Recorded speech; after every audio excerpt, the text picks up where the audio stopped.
Ah, mon Jésus, mon Jésus.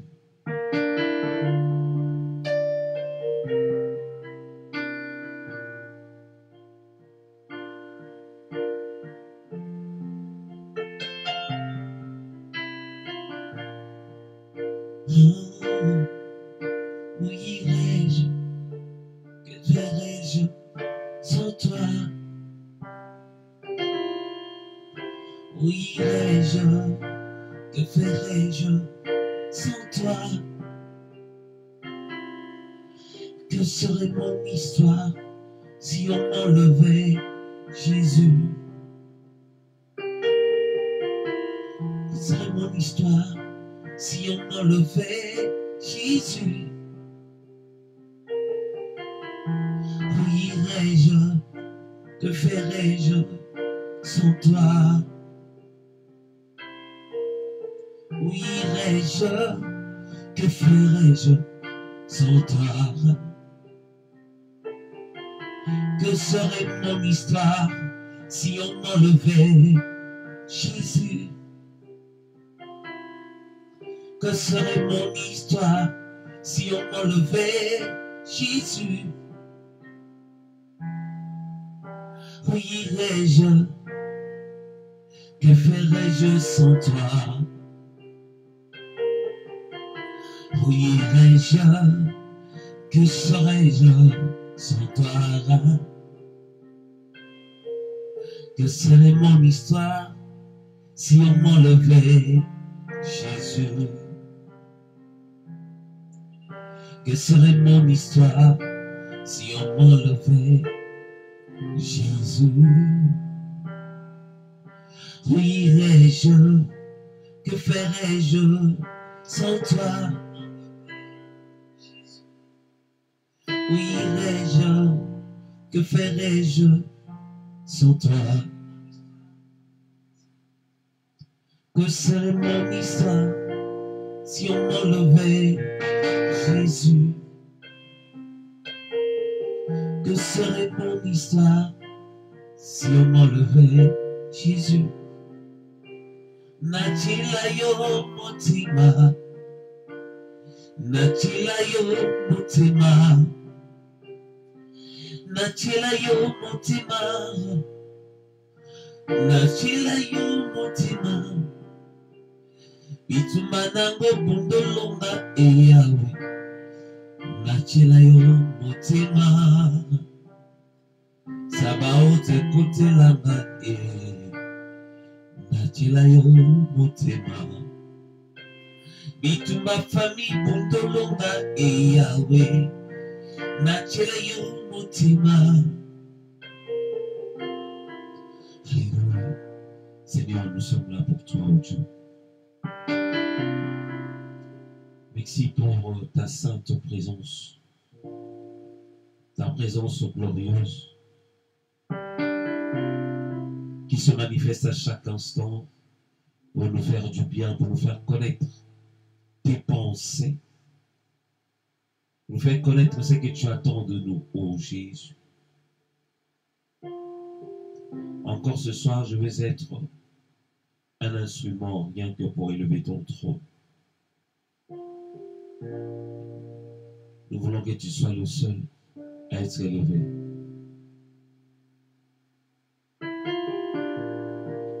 Nous voulons que tu sois le seul à être honoré, ô Jésus.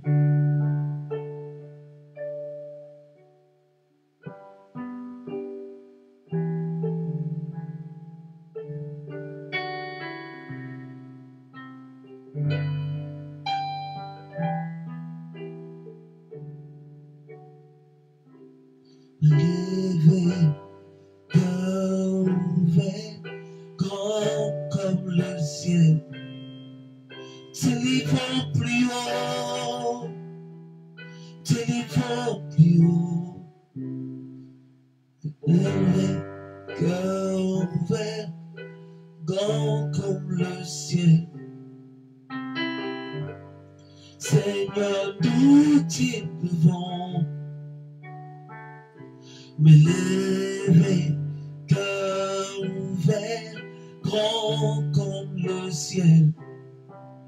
t'élevons plus haut, nous t'élevons plus haut, élevé, cœur ouvert, grand comme le ciel. Seigneur, nous t'élevons. Seigneur, nous t'élevons. Me lever, cœur ouvert, grand comme le ciel. Nous t'élevons plus haut, nous t'élevons plus haut. Me lever, cœur ouvert, quand nous prions. Seigneur, nous t'élevons. Seigneur, nous t'élevons. Et tous les autres noms disparaissent. Que tous les autres noms disparaissent. Jusqu'à ce qu'il n'y ait que toi. Que tous les autres noms disparaissent. Jésus, prend ta place. Jésus, prend ta place. Que tous les autres noms disparaissent. Que tous les autres noms disparaissent. Jusqu'à ce qu'il n'y ait que toi. Tous les autres noms disparaissent. Jésus, prend ta place. Jésus, prend ta place. Que tous les autres noms disparaissent. Les noms des maladies. Que tous les autres noms disparaissent. Jusqu'à ce qu'il n'y ait que toi. Que tous les autres noms disparaissent. Jésus, prend ta place. Jésus, prend ta place. Élevé, cœur ouvert, grand comme le ciel. Nous t'élevons plus haut. Nous t'élevons plus haut. Élevé, cœur ouvert, grand comme le ciel. Seigneur, nous t'élevons. Seigneur, nous t'élevons. Cœur ouvert, grand comme le ciel. Nous t'élevons plus haut. Nous t'élevons plus haut. Élevé, cœur ouvert, quand nous prions. Seigneur, nous t'élevons. Seigneur, nous t'élevons. Que tous les autres noms disparaissent. Que tous les autres noms disparaissent. Jusqu'à ce qu'il n'y ait que toi. Que tous les autres noms disparaissent. Jésus, prend ta place. Jésus, prend ta place. Et que tous les autres noms disparaissent. Que tous les autres noms disparaissent. Jusqu'à ce qu'il n'y ait que toi. Que tous les autres noms disparaissent. Jésus, prend ta place. Jésus, prend ta place. Jésus, prend ta place. Jésus, prend ta place. Dans ma vie, prend ta place. Jésus, prend ta place. Dans ma famille, prend ta place. Jésus, prend ta place. Dans mon église, prends ta place. mes habitudes, prends ta place. Et Jésus, prends ta place. Dans mon travail, prends ta place. Prends ta place. Prends ta place. Prends ta place.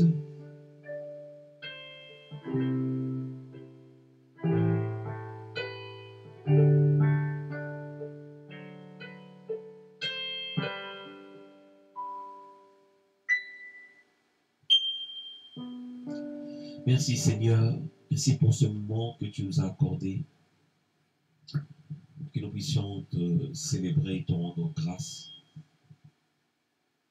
Il est merveilleux de servir un Dieu glorieux, de servir celui qui est et celui qui peut tout par sa main puissante, celui qui est capable de restaurer les vies, celui qui est capable d'ôter, de changer même les noms des individus.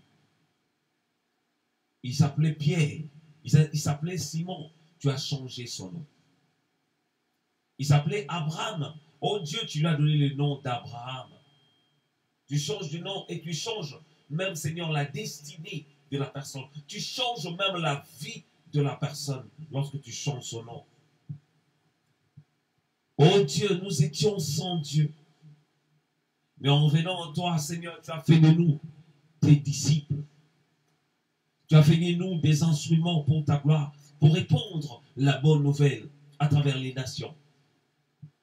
Oh Dieu, rien ne peut te comparer. Rien, on ne peut te comparer à rien, Seigneur. Parce que la Bible dit, tout a été créé par toi et pour toi. Trône, dignité, autorité, les visibles et les invisibles. Tout ce que nous voyons, Seigneur, sont des choses visibles. Ce que nous ne voyons pas, ce sont des choses invisibles. Mais c'est toi qui les as créées. Oh Dieu, c'est ça qui fait notre joie. Parce que notre Dieu, c'est lui qui est l'auteur de toutes choses. C'est comme un concessionnaire. Quand il crée une chose, il crée quelque chose, il est capable de donner à qui il veut. Parce que c'est lui qui l'a conçu. Tu es capable de nous donner tout, Seigneur, oh Dieu.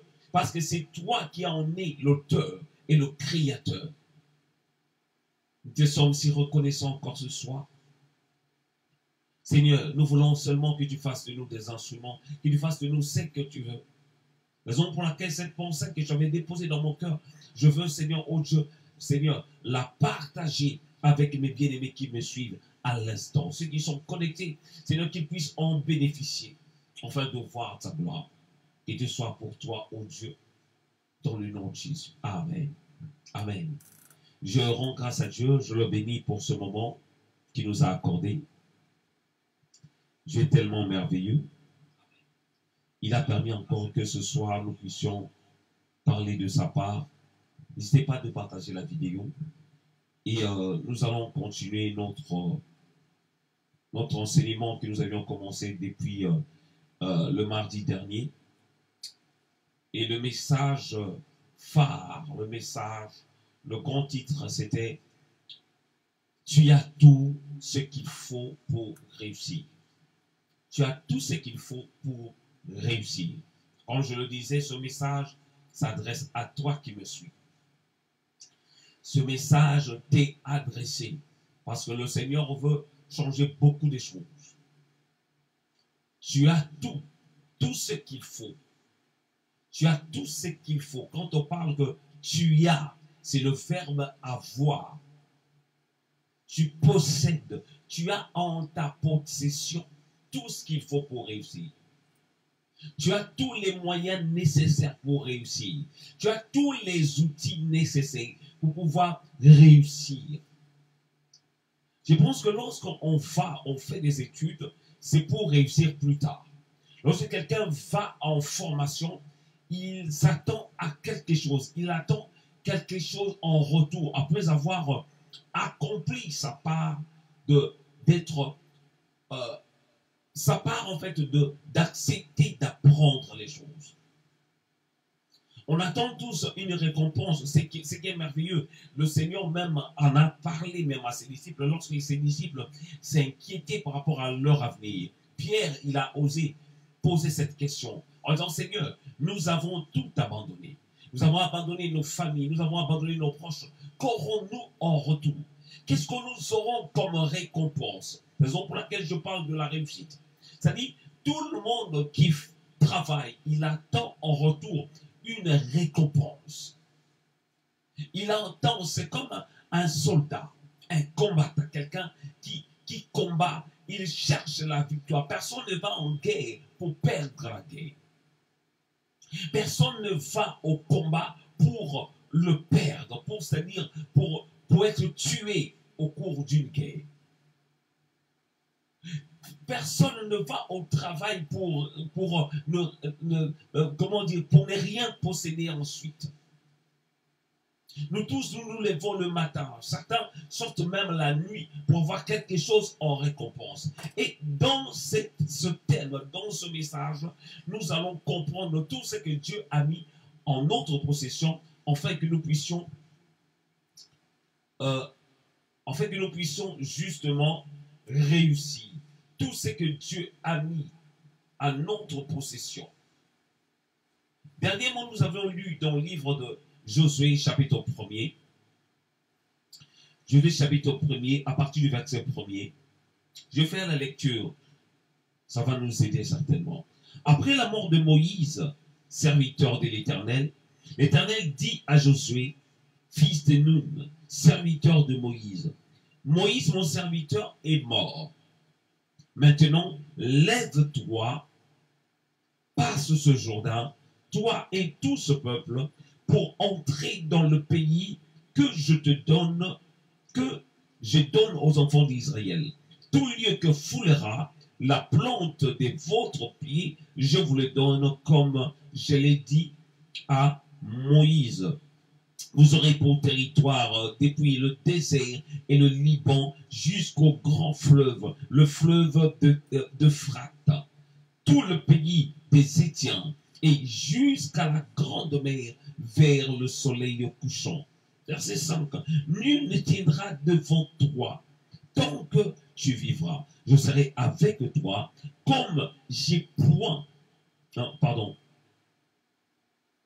je reprends le verset 5. Nul ne tiendra devant toi tant que tu vivras. Je serai avec toi comme j'ai été avec Moïse. Je ne te délaisserai point, je ne t'abandonnerai point. Verset 6. Verset 6. Fortifie-toi et prends courage, car c'est toi qui mettras ce peuple en possession du pays que j'ai juré à leur père de leur donner. Verset 7. Fortifie-toi seulement et aie bon courage en agissant fidèlement selon toute la loi que Moïse, mon serviteur, t'a prescrite. Ne t'en détourne ni à droite ni à gauche, afin de réussir dans tout ce que tu entreprendras. Alléluia. Vous pouvez continuer jusqu'au verset 9. Dans ce passage, on nous parle justement de la conversation, si je vais utiliser ce terme. On parle de la conversation qu'avait justement, que dirais-je, le message de Dieu à Josué. La Bible nous parle bien que c'était après la mort. Hein, c'était bien après la mort de, que dirais-je, de Moïse, que le Seigneur est venu justement pour s'adresser, pour parler à Moïse, plutôt à Josué. Au verset 2, ce qui m'a marqué, elle dit, Moïse, mon serviteur, est mort. Maintenant, lève-toi, passe ce Jourdain, toi et tout ce peuple, pour entrer dans le pays que je donne aux enfants d'Israël. Notre grand terme, c'est tu as tout ce qu'il faut pour réussir. Tu as tout ce qu'il faut pour réussir. On a pris ce contexte dans le livre de Josué, chapitre 1er, à partir du verset 1er jusqu'au verset 9, pour essayer un peu de comprendre le profondeur, si je peux dire ce terme, justement de ce message. Alléluia. Pour que nous puissions mieux comprendre ce que Dieu a déposé dans mon cœur. Et dans ce passage, au verset 2, le Seigneur a dit, mon serviteur est mort. Maintenant, lève-toi. Alléluia. Parce que par rapport à ce terme, déjà, nous cherchons tous maintenant à comprendre qu'est-ce qui est en notre possession.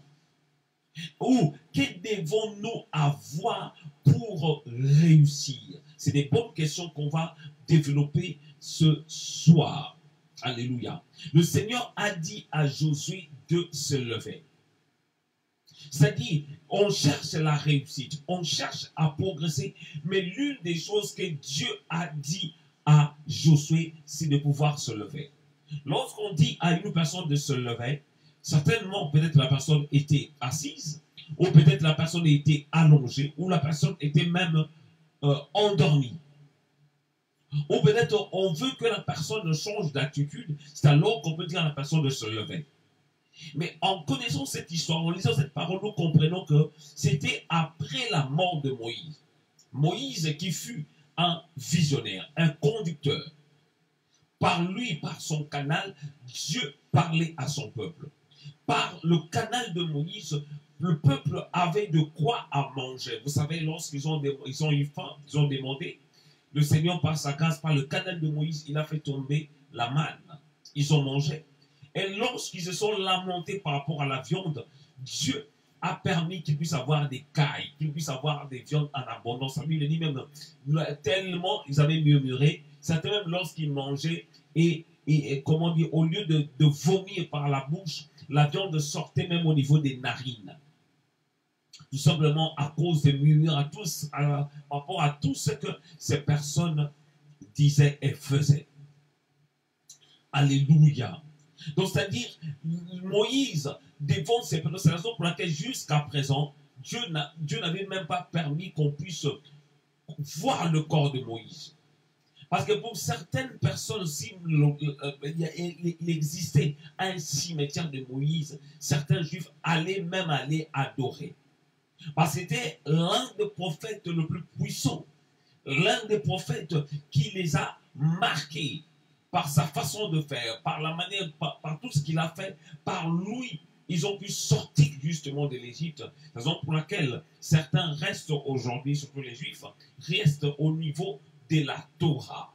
La Torah qui a été donnée par Dieu à Moïse pour son peuple. Alléluia. Mais le Seigneur a dit à Josué au verset 2, lève-toi. Certainement, Josué, peut-être il était assis. Peut-être Josué était en train de pleurer son maître. Peut-être Josué il était en train de se lamenter. Mais Dieu a dit, lève-toi. C'est la raison pour laquelle je disais, si le Seigneur a dit déjà de se lever, cela veut dire que c'est l'une des choses qui peut nous amener à réussir. Selon cette histoire, leur destination, c'était le Canaan. D'après ce que Dieu avait ordonné. Un endroit précis qui devait aller. Un endroit où coule le lait et le miel. Parce qu'en Égypte, ils n'avaient pas toutes ces choses en leur possession. Déjà, ils étaient esclaves. Mais leur lieu, justement, leur lieu de réussite, de vivre dans la joie, dans la paix, c'était le pays que Dieu avait promis à ses gens. Mais là maintenant, pendant que Josué était peut-être fatigué, peut-être il s'est lamenté, il disait, qu'allons-nous faire? Moïse est mort, comment nous allons faire? C'est lui qui était notre visionnaire. Mais là, Dieu lui a dit de se lever. Donc cela veut dire que pour réussir, il faut se lever. Pour réussir, pour rentrer dans ta destinée, il est important de te lever. Lorsqu'on dit se lever, c'est-à-dire de changer d'attitude. Changer d'attitude, changer ta façon de faire des choses, essayer de faire encore mieux. Parce que quelqu'un qui s'endort, qui est enlogé, qui dort, il n'a pas la possibilité de se déplacer déjà. Tu vas te déplacer lorsque tu es enlogé. Alors pour te déplacer, pour faire certaines choses, cela demande que la personne soit en éveil, que la personne puisse se lever pour faire quelque chose. Se lever. Alléluia. Se lever. Et le Seigneur dit, lève-toi, passe ce Jourdain, toi et tout ce peuple, pour entrer dans le pays que je donne aux enfants d'Israël. Lève-toi, passe ce Jourdain. J'essaie un peu de comprendre que cela veut dire Jourdain. Jourdain signifie tout simplement la rivière de la peine. La rivière de la peine, virgule, du jugement. C'est la rivière de la peine, c'est la rivière du jugement. C'est-à-dire, Dieu voulait faire comprendre à Josué, c'est-à-dire de traverser ce moment où il était dans la peine, dans la souffrance, où il était inquiet. Le Seigneur voulait maintenant que Josué puisse traverser cette étape. Combien de personnes restent cloîtrées dans leurs quatre murs, en train de se lamenter, les choses n'avancent pas. La personne qui s'occupait de moi est partie. La personne qui prenait soin de moi est partie. La maison que j'avais, je l'ai perdue. Les biens que j'avais, je les ai perdus. Combien de personnes restent là, tristes à se lamenter à chaque fois? Combien de personnes restent, ils attendent toujours l'intervention de l'État pour que les choses changent? Nous voyons beaucoup de gens, surtout en Afrique, des gens qui préfèrent rester dans un coin, parler de la politique, au lieu d'aller chercher comme les autres. Ils passent leur temps à se lamenter, à parler des problèmes qui se passent au niveau du pays. Mais ils ne savent pas que par eux aussi que Dieu peut changer des choses. Vous connaissez l'histoire de Gédéon. Gédéon, c'était un homme parmi tant d'autres en Israël. Mais le Seigneur est venu voir Gédéon. Gédéon qui n'était même pas un chef dans ce village. Dans ce territoire, il n'était même pas un chef. Mais c'est lui que Dieu est venu. Il était même le dernier de sa famille. Mais c'est lui que Dieu a choisi. Les gens préfèrent aujourd'hui rester dans les coins, parler, rester dans certains endroits, jouer aux dames, jouer au jeu des échecs, je ne sais pas comment on l'appelle. Passer leur temps. Mais certains même ont reçu des promesses. Certains même sont dans le Seigneur. Ils préfèrent rester dans des choses qui ne portent rien. Des choses qui n'ont même pas de récompenses de foi. On passe notre temps à papoter. Mais or, le Seigneur nous appelle à autre chose. À passer à autre chose. À traverser justement le Jourdain. À traverser parce qu'il y a quelque chose après cela. Alléluia. Comme je disais, Jourdain signifie la rivière de la peine. Le Seigneur veut que nous traversions Jourdain. L'endroit qu'il a préparé pour nous, ce n'est pas le Jourdain. L'endroit qu'il a préparé pour nous, c'est le Canaan. Là où coule le lait et le miel. Dieu a dit que tu seras une grande personne. Dieu a dit que tu seras puissant. Mais ne reste pas seulement là. Mais continue ta route. Essaye d'avancer encore. Ne reste pas seulement là à prier du matin au soir. On dit, Seigneur, tu m'avais dit ceci, tu m'avais dit cela. Bien-aimé, travaille maintenant en fonction de cela. Travaille maintenant. Je donne l'exemple de David. Il n'avait pas forcément reçu une promesse qui deviendra grand. Mais là où il était dans la forêt, il prenait soin de brebis de son père. Il prenait soin de ce troupeau de son père. Ce qu'il faisait, il défendait la cause des malheureux. Lorsque le lion venait pour essayer de tuer une brebis, David intervenait. Dieu a vu déjà ce que cet homme faisait dans le coulisses, loin de ses frères, loin de sa famille. David faisait des grandes choses. Bien-aimés, nous avons des promesses que Dieu nous a données par des prophètes, par beaucoup de personnes. Même en lisant la parole de Dieu, nous avons tellement de promesses. On a des promesses, mais qu'est-ce qu'on fait en attendant cette promesse? Quelqu'un, Dieu lui a confié, il a dit que voilà, je te donnerai un travail. Mais la personne reste. les bras croisés, en priant du matin au soir. C'est donne-moi du travail. Bien aimé, vous savez, la Bible dit qui cherche trouve. C'est-à-dire qu'il y a certaines prophéties qui ne s'accompliront seulement si et seulement si tu fais un pas. Vous savez, comme j'ai l'habitude de dire deux fois, il y a certaines prophéties, il y a des prophéties conditionnelles et des prophéties inconditionnelles. Des prophéties conditionnelles, donc c'est-à-dire Dieu a donné une condition. Si tu fais telle chose, je te donnerai ça. Si tu fais ça, tu auras ça. Il y a eu pas mal des choses comme ça. Mais il y a aussi des promesses ou des prophéties qui sont inconditionnelles. Des choses que le Seigneur a dit qui sont inconditionnelles, c'est-à-dire vouloir ou pas, ça va s'accomplir. Par rapport à la naissance de Jésus, cela a été déjà écrit depuis longtemps que une femme deviendra enceinte et enfantera un fils qu'on donnera le nom d'Emmanuel, de Jésus. C'était déjà dit depuis longtemps, c'est-à-dire rien ne pouvait justement empêcher l'accomplissement de cela. Même par rapport à ce que Dieu a dit, par rapport à l'incarcération justement du diable, que le diable sera arrêté et jeté au feu. La Bible parle, nous allons c'est-à-dire rien ne peut changer cela. Même si on priait du matin au soir, rien ne peut changer. Donc, je disais, il y a certaines prophéties, certains messages sont conditionnels et d'autres inconditionnels. Alléluia. Nous allons maintenant nous poser cette question. Qu'est-ce que tu as pour réussir? Parce que le thème, c'est tu as tout ce qu'il faut pour réussir. Là, maintenant, la question est celle-ci. Qu'est-ce que tu as pour réussir? La première réponse, Dieu est avec toi. Dieu est avec toi. Tu as Dieu. Alléluia. Qu'est-ce que tu as pour réussir?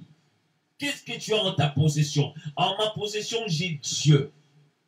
J'ai Dieu dans ma vie, j'ai Dieu dans mon cœur, comme Jésus le dit justement dans le livre d'Apocalypse, chapitre 3, verset 20. Il a dit, voici, je me tiens devant la porte et je frappe plutôt. Si quelqu'un entend ma voix et ouvre, j'entrerai chez lui, je souperai avec lui. Lui avec moi. Le Seigneur parle justement de prendre place dans la vie de cette personne. De vivre dans la personne. Et la Bible nous dit encore que vous ne savez pas que votre corps est le temple du Saint-Esprit. Le Saint-Esprit, Dieu le Père, habite en nous. Habite en nous. C'est la raison pour laquelle je disais que par rapport à cette question, qu'est-ce que tu as pour réussir? Oh bien-aimé, j'ai Dieu. J'ai Dieu. Tu peux dire à la personne qui est à côté de toi, j'ai Dieu. Je réussirai parce que j'ai Dieu en moi. J'ai Dieu à moi. Matthieu chapitre 28, verset 20. Matthieu chapitre 28, au verset 20. Je vais faire la lecture.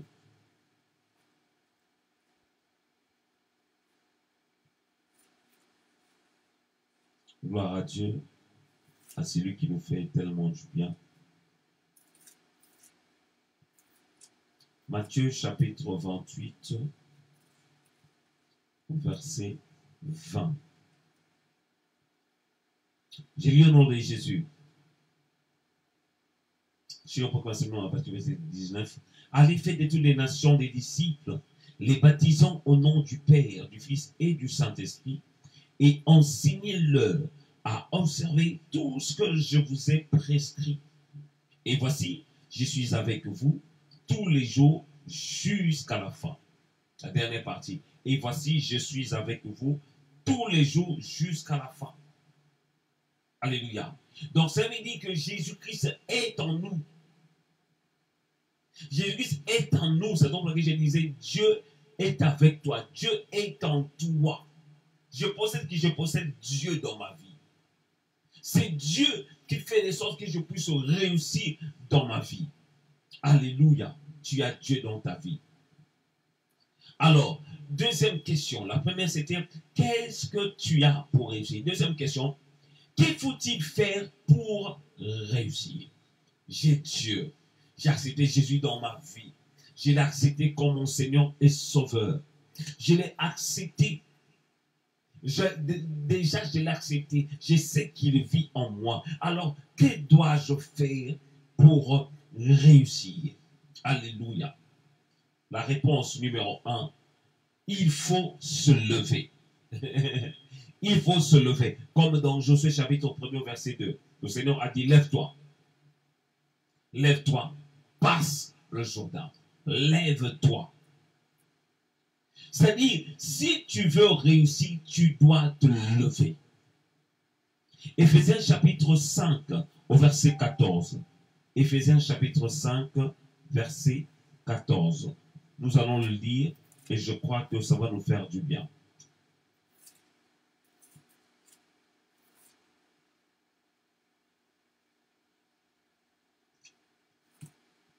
Éphésiens chapitre 5, verset 14. Je fais la lecture. La Bible dit, c'est pour cela qu'il est dit, réveille-toi, toi qui dors, relève-toi d'entre les morts et Christ t'éclairera. Alléluia. Je réponds à ce verset. C'est pour cela qu'il est dit, réveille-toi, toi qui dors, relève-toi d'entre les morts et Christ t'éclairera.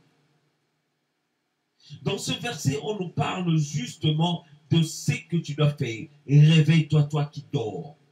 Sors de ton sommeil. Beaucoup de gens sont dans le sommeil. Et c'est là, justement, qui empêche ces personnes de pouvoir réussir.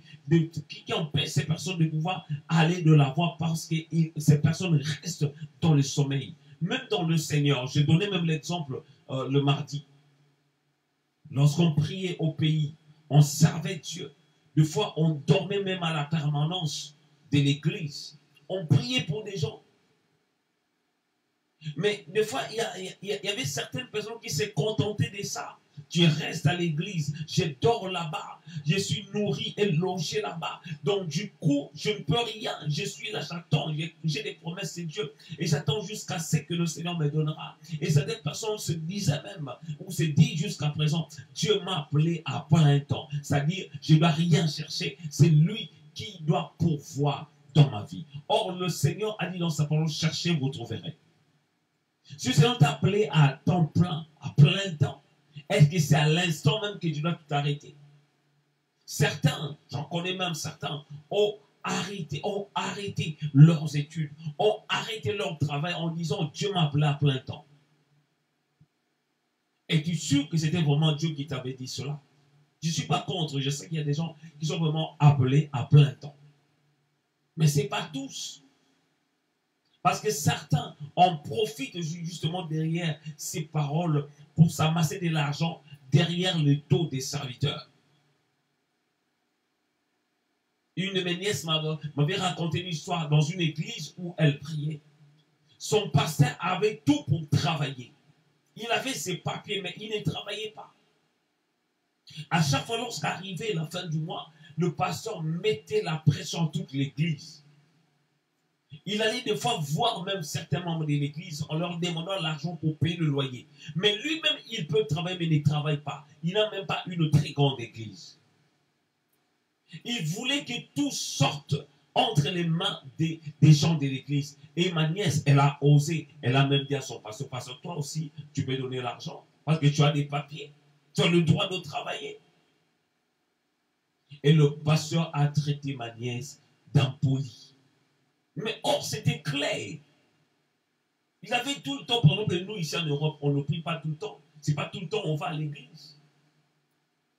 Souvent, on va dans l'église 2 fois, 3 fois dans la semaine. On a le dimanche et d'autres jours de la semaine. C'est-à-dire tu as tout le temps de pouvoir travailler aussi, gagner de l'argent. Mais certains croisent les bras en disant que Dieu va pourvoir. Dieu va pouvoir. Dieu déjà t'a donné tout ce qu'il faut. Le droit de travail. Dieu t'a donné tout ce qu'il faut pour pouvoir travailler. Ou investir. Donc c'est pourquoi j'aime bien un serviteur de Dieu qui investit. Il ne travaille pas comme tout le monde. Mais il a des entreprises. Il a entrepris justement dans l'immobilier pour ne pas dépendre que de l'église. pour ne pas que dépendre de l'Église. Lui-même, il contribue aussi par rapport à l'avancement de l'œuvre. Que le Seigneur te bénisse là où tu te trouves, au Luxembourg. Alléluia. Comme je le disais, qu'il faut-il faire pour réussir? Que faut-il faire? Tu as besoin de la réussite. Voilà la réponse. Dieu veut nous faire comprendre que si tu veux réussir dans ta vie, il faut que tu te lèves. Il faut se lever. Change d'attitude. Tu fais des choses, ça ne marche pas. Cherche Dieu, tu pries Dieu et en même temps tu te lèves, tu changes d'attitude. Ne croise pas tes bras, ne te contente pas seulement de peu de salaire que tu gagnes. Vise encore plus haut, change d'attitude. S'il faut faire des formations, fais-le. S'il faut faire autre chose, fais-le pour que tu puisses t'en sortir. Alléluia. Réveille-toi, toi qui dors. Relève-toi d'entre les morts. Et Christ t'éclairera. Éphésiens chapitre 5, verset 14. Et Christ, toi tu fais ta part et c'est alors que Christ t'éclairera. Relève-toi d'entre les morts.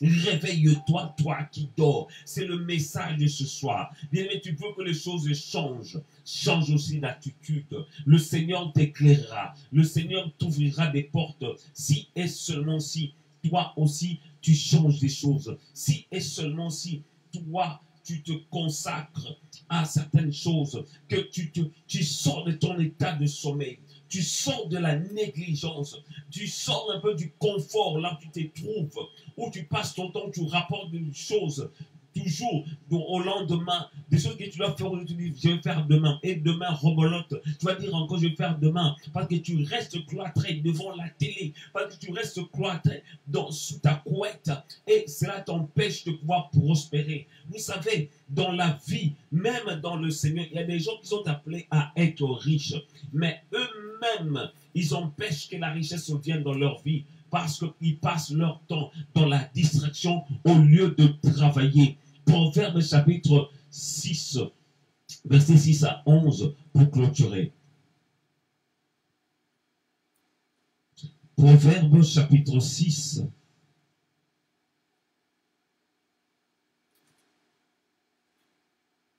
Ah, que j'aime ce verset. Proverbe chapitre 6, verset 6 à 11. On va faire la lecture. La Bible dit, va vers la fourmi, paresseux, considère ses voies et devient sage. Elle n'a ni chef, ni inspecteur, ni maître. Elle prépare en été sa nourriture. Elle amasse pendant la moisson de quoi manger. Paresseux, jusqu'à quand seras-tu couché? Quand te lèveras-tu de ton sommeil? Un peu de sommeil, un peu d'assoupissement, un peu croiser les mains pour dormir, et la pauvreté te surprendra comme un rôdeur, et la disette comme un homme en âme. Alléluia. Proverbe chapitre 6, à partir du verset 6 jusqu'au verset 11. La Bible nous dit dans ce passage, va vers la fourmi. Va vers la fourmi paresseux. C'est-à-dire, Dieu déteste les paresseux. C'est pas pour rien que Dieu t'a donné la force, les deux mains, les deux jambes. J'ai vu même à la télé des gens qui n'ont même pas des membres, des bras, des jambes, tout ça, mais qui font quelque chose rien qu'avec leur bouche, qui décident pour pouvoir s'en sortir. Les gens qui n'ont pas de bras, qui font tout avec leurs pieds pour s'en sortir. Mais toi, tu as tout ce qu'il faut, les mains pour pouvoir travailler. Pourquoi croises-tu les bras? Tu penses que la richesse va tomber sur toi comme ça? Non, bien aimé, il faut travailler. Nous n'avons pas besoin de feignants, des gens qui ne veulent pas travailler au sein de nos assemblées. C'est vrai, tu travailles pour Dieu, c'est une très bonne chose. Mais pour toi-même, pour ta famille, que fais-tu de bon? Pour subvenir justement à vous préparer l'avenir de tes enfants, pour préparer l'avenir de ta vie. Tu as un baccalauréat, tu es contente de ça. La vie ne s'arrête pas là. Je vais encourager une personne à viser plus haut, à voir plus haut. Parce que le Seigneur a préparé des grandes choses pour toi. Le Seigneur a préparé des grandes choses pour toi. C'est raison pour laquelle, comme je le disais d'ailleurs, que tu as tout ce qu'il faut pour réussir. Tu as tout ce qu'il faut. La première chose que nous avons vue, que tu as Dieu. Tu as Dieu. Le fait d'avoir Dieu, ça te permet d'avoir tout. Dans la barque, lorsque les flots se jetaient dans la barque, lorsque la tempête soufflait, les disciples, ils ont réveillé Jésus parce que Jésus était là. Je dis, nous avons Jésus dans notre barque. Il peut intervenir. Et Jésus a porté la solution. Ça veut dire, si tu as Jésus dans ta barque, si tu as l'Éternel des armées dans ta barque, lorsque les flots, la tempête va souffler, Dieu interviendra dans ta vie. Tu l'as déjà, c'est ça la richesse. Et deuxième chose que nous avons vu, que faut-il faire pour réussir? Qu'est-ce que tu dois faire? La première chose que nous avons vue, il faut que tu te lèves. Sors de ton état de sommeil. Sors de la paresse. Selon Proverbe chapitre 6, verset 6 jusqu'au verset 11. La Bible dit, va vers la fourmi paresseux. Va, toi paresseux, va vers la fourmi, va voir ce que la fourmi fait. La fourmi en été, il amasse les choses, il emmagasine les choses, il prépare les choses parce qu'il sait que l'hiver va venir. Il n'a ni mettre, personne ne lui donne, comment on dit, cet ordre, ne l'oblige de le faire. N'attends pas qu'on t'oblige pour pouvoir travailler, pour chercher, préparer ton lendemain. N'attends pas que personne ne vienne pour te donner des conseils. Toi-même, commence à réfléchir autrement. Dieu t'appelle à réussir. Dieu t'appelle au progrès. Dieu t'appelle dans les grandes choses. Mais c'est à toi maintenant de te préparer par rapport à cela. S'il faut faire des démarches, fais-le. Il faut que tu te renseignes comment faire pour réussir. Pas passer par la magie. Il y a tellement de choses, bien-aimés. La Bible dit qui cherche trouve. Tu veux trouver du travail, cherche alors. Alléluia. Tu veux qu'on te donne, demande. Alléluia. La Bible dit, celui qui cherche trouve. Demande, on te donnera. Alléluia. Si tu veux, cherche. Demande ce qu'il faut. Tu peux demander à Dieu. Tu peux demander aussi aux gens qui peuvent t'aider pour que tu puisses t'en sortir dans tous les plans. Nous allons prier ce soir. Aujourd'hui, nous avons vu qu'il faut-il faire pour réussir. Il faut se lever. Dis à Dieu, Seigneur, donne-moi la force de me lever. J'ai besoin de réussir dans tous les plans. J'ai besoin d'avancer dans tous les plans.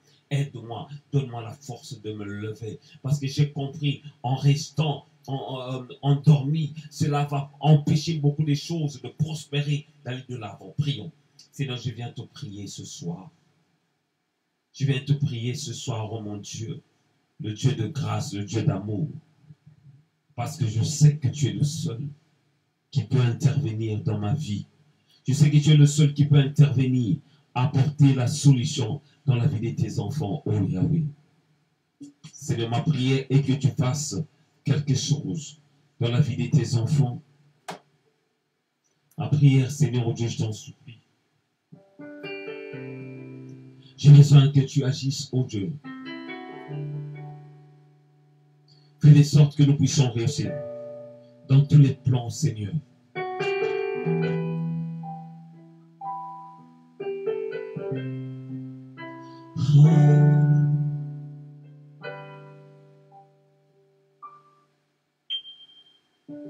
Entre tes mains, j'abandonne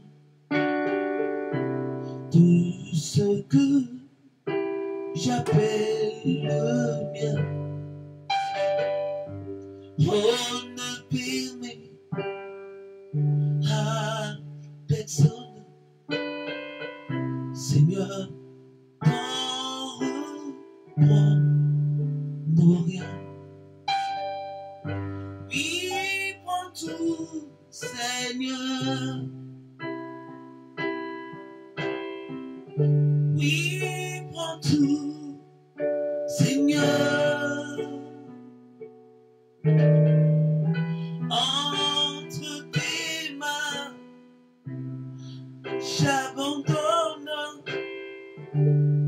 épouse avec bonheur.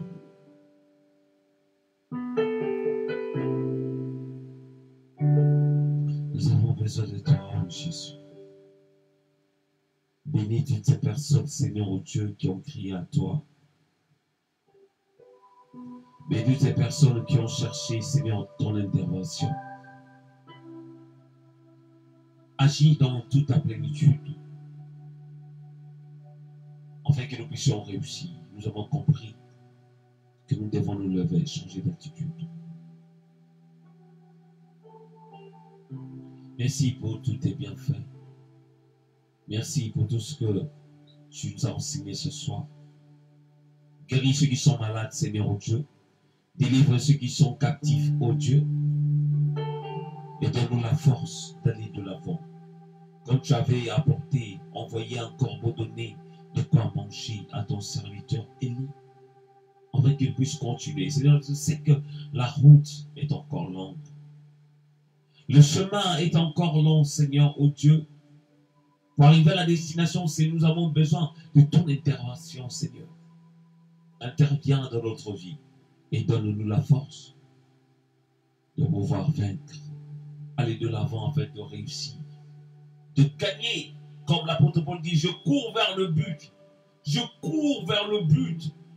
J'ai une destination. Je sais ce qui m'attend. Je cours vers ça pour gagner la couronne qui m'est réservée. Non seulement à moi, mais encore à ceux qui ont aimé ton avènement. Merci Seigneur pour ta grâce, pour ton amour et ta miséricorde. Que la gloire revienne à toi seul. Dans le nom de Jésus. Amen. Amen. Gloire au Seigneur. Je bénis Dieu pour votre patience, pour ce moment passé dans la présence de Dieu. Et je crois que le Seigneur vous a fait du bien. N'hésitez pas de partager la vidéo et le Seigneur bénira une personne. Nous allons nous revoir ce dimanche à partir de 8h pile, pour parler de la part du Seigneur. Que le Seigneur vous bénisse et à très bientôt. Bye bye.